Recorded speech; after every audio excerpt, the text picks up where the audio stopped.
The world may have become a little bit scarier after the U.S. withdrawal from a historic international ballistic missile treaty, an agreement that contributed to the end of the Cold War. And Western media has been quick to put the blame on Russia. RT's Sara Montes now joins me with the latest. Sara, are we looking at an increase of global nuclear tensions? Well, Scotty, many analysts are saying that we could be looking at a new global arms race. A New York Times opinion piece headlined, "If the INF treaty dies, blame Russia." It claims that Russia cheated and was testing missiles banned by the agreement. Now, ironically, that headline was changed to a more peaceful one, saying how Russia undermined over 30 years of nuclear arms control. Now, that treaty took 7 years to negotiate and helped in establishing some global stability. Now, they are specifically talking about the Russian missile 9M729, but Russia says it's in full compliance with that INF treaty. The United States has introduced some concerns regarding Russian missile 9M729. I would like to say that the Ministry of Defense has decided to present unprecedented measures of transparency. We invited military attaché to Ministry of Defense. We offered them to look at our missile. We provided a lot of technical explanations what missile is. The United States declined that invitation. Meanwhile, Trump said, "We will move forward with developing our own military response options and will look with NATO and our other allies and partners to deny Russia any military advantage from its unlawful conduct." Russia's defense ministry says the U.S. has expanded its key missile factory in Tucson, Arizona, and increased their military spending just this year. Now, reports say that it seems like both countries are aiming to create new land-based missiles within the next few years.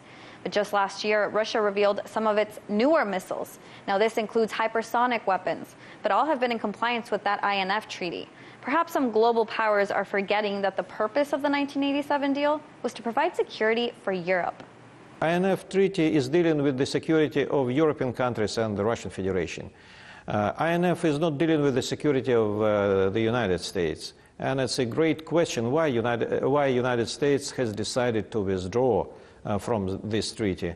It's very easy to blame somebody who is violating, for example, this treaty. We consider that United States made a lot of mistakes, and United States are continuing to violate INF as it is now. Some close U.S. allies in the European Union are voicing their concerns. The EU's foreign policy chief, Federica Mogherini, said, "What we definitely don't want to see is our continent going back to being a battlefield or a place where other superpowers confront themselves." But some U.S. senators are pushing for the U.S. to stay in the treaty.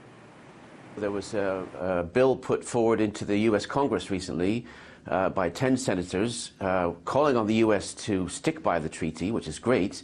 But again, they make the assumption that Russia is violating the treaty. They make no mention of the allegations against the U.S. itself. And what I consider to be important is that they don't call on the Congress to investigate these allegations.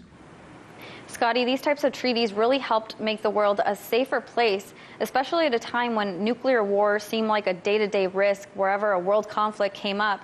But it really remains to be seen if Washington and Moscow are still willing to come together and settle their differences before nuclear tensions return to Cold War levels. Sara, one of the speculation is the fact that they know that they needed to upgrade the INF, and this was one way that they could do it, that they could have 6 months to negotiate it. Is there optimism on both sides that they're going to be able to come back together in the end and figure out a treaty that will benefit all?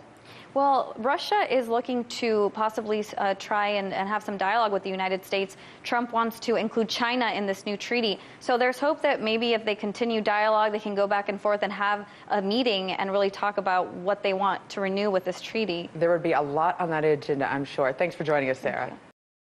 Hey YouTube, thanks for checking out our channel. We hope you enjoyed the video. We have tons of content for you just like this. For more of RT America's one-of-a-kind news and analysis, be sure to subscribe and never stop questioning more.